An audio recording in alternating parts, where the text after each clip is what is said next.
Day one of Camp Cougar is in the books. We are so excited to be talking about football again. Jason Shepard and Dave Noriega from Cougar Sports Saturday on KSL News Radio here to talk about it, guys. The fast pace, we saw it immediately on day one. That really stood out to me. Jason, what did you think? Really, the pace was really the story. Yeah, and everybody talked about it. I mean, we heard quotes from Jamal Williams talking about how he didn't need just water, he needed water because he was gassed.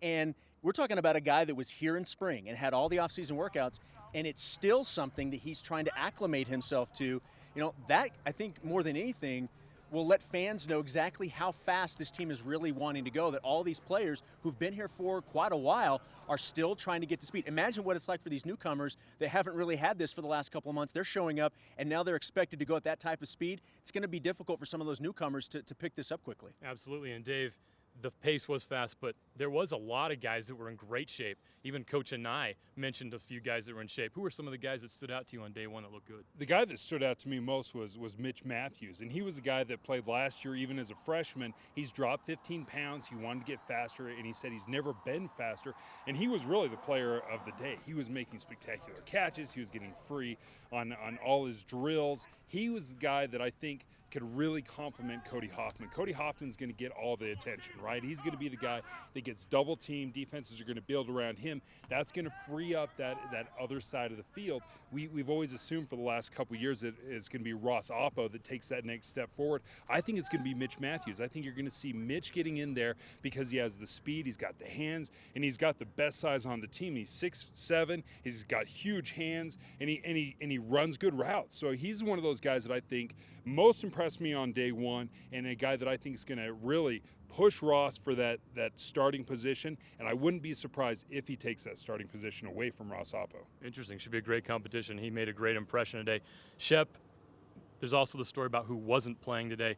Kyle Van Noy on the sideline. Should BYU fans be worried that he wasn't in action today? No, not at all. And Coach Mendenhall said that he was nursing a hamstring, and it was really more precautionary. They figured probably in about 2 weeks they would ramp things up a little bit, and then game week it would be no problem. He'll be playing in the Virginia game. It was interesting to take that that view of it, and then to actually hear from Kyle Van Noy when somebody started to ask him about nursing. He's like, "Let me stop you right there. I'm not nursing anything. I'm ready to go. We're just being cautious right now." He was asked if the Virginia game were tomorrow, could you play? He's like, "Yes, I can play." So he says, "I'm not injured. I'm not hurt. We're just being cautious right now." And that's good news for BYU fans. Dave, also somebody that we were worried about during the offseason coming back, Taysom Hill. Looked good out there today. Wearing that brace, but it looks like he is in great shape. He looks fantastic. The problem is he doesn't want to wear the brace. He feels 100%, but they will not let him get out of that brace, and I think that's frustrating for him because you lose a little bit of that mobility, to be able to move the way that feels natural. But guess what? They're not taking any chances. And one of the things that Mark Atuaya brought up, he's the new running backs coach, he said, we're going to teach our running backs how to block because they realize they cannot afford to lose Taysom like they did last year. But this entire offense and the leadership and the summer training has all been built around Taysom Hill. So it's crucial to keep him healthy. And so far, he's looked really good. But I think we can expect a lot of great stuff from Taysom. If not, they're going to really struggle this year because they put a lot of eggs in the Taysom Hill basket.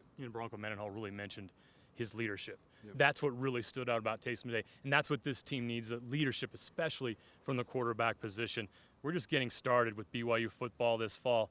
Camp coverage every single day on KSL.com, KSL News Radio, and KSL TV. We've got you covered.